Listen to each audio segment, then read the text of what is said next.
गांव नरौली अपनी शांति और हरियाली के लिए जाना जाता था, लेकिन गांव के कोने में खड़ा एक विशाल और डरावना बरगद का पेड़। दिन में ये आम पेड़ जैसा लगता था, लेकिन रात होते ही इस पर किसी अजनबी शक्ति का साया महसूस किया जाता। सुबह का समय था। रामलाल काका, बरगद के पेड़ के बारे में सुना है मैंने। लोग कहते हैं वहाँ कुछ अजीब होता है। ऐसा मत बोलो बेटा, वो पेड़ अशुभ है, वहाँ जाना मना है। पर क्यों? क्या सच में वहाँ कोई आत्मा रहती है? मैंने खुद देखा है।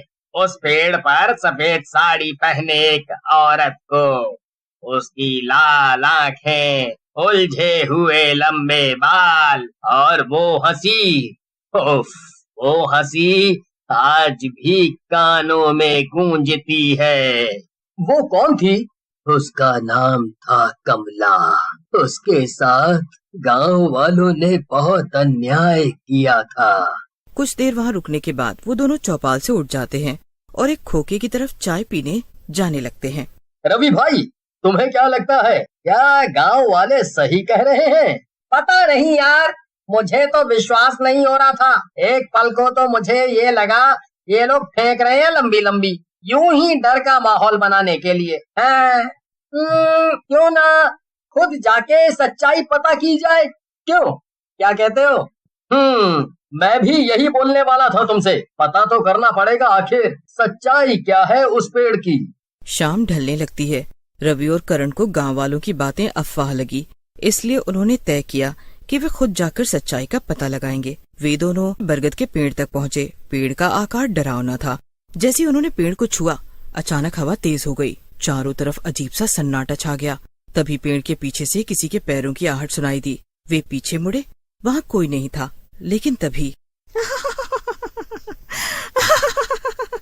पेड़ के ऊपर से एक औरत की डरावनी हंसी गूंजी। दोनों की सिट्टी पिट्टी गुल हो गई। दोनों गांव की तरफ भागे। पीछे से किसी के पैरों के घसीटने की आवाज आती रही। रात भी हो चुकी थी। डरावनी हंसी की गूंज उन्हें दिल का दौरा सा ही देता। अगर उन्हें चौपाल पहुंचने में थोड़ा और वक्त लग जाता तो। चौपाल पर पहले से ही बैठक हो रखी थी। रामलाल काका, हमने उसे देखा। वो सच में वहाँ है। मैंने कहा था तुम लोगों से, अब वो तुम दोनों को छोड़ेगी नहीं। तो अब क्या किया जाए? कुछ तो करना ही पड़ेगा सुरक्षा के लिए। उस पेड़ की आत्मा से बचने का कुछ तो उपाय होगा। उपाय तो अब पंडित जी ही बता सकते हैं। चलो सुबह पंडित जी से मुलाकात करके ही कुछ सुझाव मिलेगा। फिर अगली सुबह करण और रवि गांव के पंडित जी के पास गए, जो इस आत्मा के बारे में जानते थे। उन दोनों ने जब पंडित जी को बच्चे का गायब होना और परछाई का दिखना जैसी घटना बताई, तो पंडित जी समझ गए। बहुत साल पहले की बात है। इस गांव में एक कमला नाम की औरत थी। कमला इस गांव की सबसे सुंदर लड़की थी, लेकिन गांव वालों ने उसे डायन कहकर जिंदा जला दिया था। मरते समय उसने श्राप दिया कि जो भी उस पेड़ के पास जाएगा वो उसे मौत के घाट उतार देगी। तो क्या वो अब भी बदला ले रही है? हाँ, और जब तक उसे मुक्ति नहीं मिलेगी वो आत्मा गांव वालों को सताती रहेगी। तो पंडित जी, कुछ तो उपाय होगा इस आत्मा से बचने का? हाँ है तो। चलो रात को सबको पेड़ के पास इकट्ठा होने के लिए कहो, मैं वहीं मिलूंगा पूरी तैयारी के साथ। फिर वे दोनों चले गए और पूरे गांव वालों को पंडित जी की सूचना दे दी। रात को गांव वालों ने हवन शुरू किया। अचानक तेज हवाएं चलने लगी। फिर से वही डरावनी हंसी गूंजी। पेड़ के ऊपर से कमला की आत्मा प्रकट हुई। तुम्हें लगा कि मुझे जलाने से मेरा अंत हो जाएगा? अब मैं और ताकत।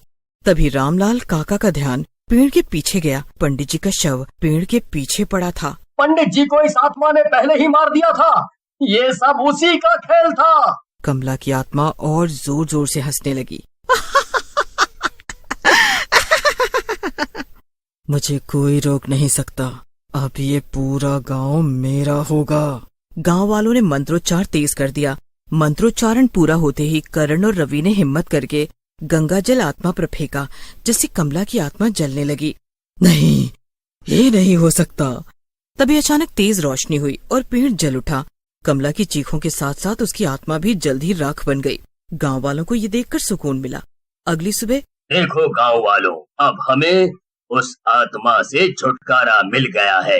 पंडित जी तो अब नहीं रहे, पर मेरा मानना है कि बुरी शक्ति के ऊपर एक अच्छी और शक्तिशाली शक्ति का आगमन करना चाहिए। जल्दी बरगद के पेड़ की जगह एक मंदिर बना दिया गया। अब माहौल ऐसा हो गया जैसे गांव और वहाँ के लोगों को एक नया जीवन मिल गया हो। कुछ महीने बहुत अच्छे से गुजरे, लेकिन कुछ महीने बाद एक दिन की बात है।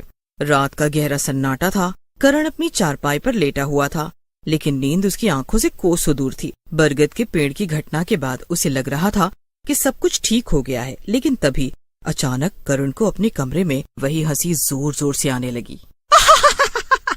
करण का शरीर कांप उठा। उसकी आंखें घबराहट में खुली की खुली रह गई। उसने धीरे धीरे अपने कमरे में इधर उधर देखा। सब कुछ सामान्य था, लेकिन तभी आईने में कुछ हलचल हुई। करण धीरे धीरे आईने के पास गया। उसने उसमें खुद को देखा, पर ये क्या, उसके पीछे कोई खड़ा हुआ भी दिखाई दिया। तुमने सोचा था कि मैं चली जाऊंगी? करण का खून सूख गया। वो डर के मारे पीछे हटा। करण की आवाज सुनकर रवि अंदर आ गया। करण ने कांपते हुए आईने की ओर इशारा किया, लेकिन अब वहाँ कुछ भी नहीं था। रवि ने कमरे में इधर उधर देखा, लेकिन सब कुछ सामान्य लग रहा था। तू बहुत थक गया है करण, तुझे थोड़ा आराम करना चाहिए। उस घटना के बाद से सब आगे बढ़ चुके हैं, पर तू अभी भी वहीं अटका हुआ है। करण ने सिर हिलाया, लेकिन उसके दिल में अजीब सा डर बैठ चुका था। अगले दिन सब लोग फिर चौपाल की बैठक में मिलते हैं। काका, क्या आत्माएं सच में पूरी तरह मुक्त हो सकती हैं? हाँ, बेटा, आत्माएं तब तक मुक्त नहीं होती जब तक उनका अधूरा काम पूरा ना हो जाए। तो क्या कमला का बदला अभी भी अधूरा है? करण और रवि ने सोचा कि उन्हें नए बने मंदिर में जाना चाहिए। रात के अंधेरे में दोनों छुपते छुपाते मंदिर में दाखिल हुए। वहाँ का माहौल अजीब था। चारों ओर घना सन्नाटा और अंदर एक अंधेरा कमरा था। वहाँ जमीन पर कुछ पुरानी हड्डियाँ बिखरी हुई थीं। ये तो लगता है कमला की हड्डियां हैं। मतलब उसका असली शरीर अब तक सही से दफनाया नहीं गया था, इसीलिए उसकी आत्मा मुक्त नहीं हुई। चारों ओर अंधेरा छा गया और फिर डरावनी हंसी आने लगी। कमला की आत्मा अब दीवार से बाहर निकलने लगी। ये आत्मा अब पहले से भी ज्यादा खतरनाक लग रही थी। तुम लोगों ने मेरी शांति भंग कर दी, अब तुम भी मरोगे। करण और रवि पीछे हटे, लेकिन दरवाजा अपने आप बंद हो गया। कमला हवा में उड़ते हुए आगे आई और रवि के गले पर हाथ रखा। करण को समझ नहीं आ रहा था कि क्या करे। तभी उसे याद आया कि गांव के मंदिर से गंगा जल लाकर छिड़कने से आत्माएं भाग जाती हैं। वो दौड़कर मंदिर के पीछे रखा गंगा जल उठा लाया और बिना सोचे समझे कमला की आत्मा पर छिड़क दिया। कमला जोर से चिल्लाई, नहीं, नहीं, नहीं। कमला की आत्मा पूरी तरह जलने लगी। जैसे तैसे रवि और करण अपनी जान बचाकर बाहर निकले और घर पहुँचे। फिर सुबह होते ही उन दोनों ने गांव वालों को पूरा सच बताया। फिर उन्होंने कमला की हड्डियों को उचित विधि विधान से गंगा में प्रवाहित किया। अब कमला की आत्मा को असली मुक्ति मिल चुकी थी। अब गांव पर कोई श्राप नहीं रहेगा। आखिरकार ये सब खत्म हुआ। यहाँ भी सुबह होते ही गांव फिर से पहले की तरह शांत हो गया और हरियाली भरा हो गया।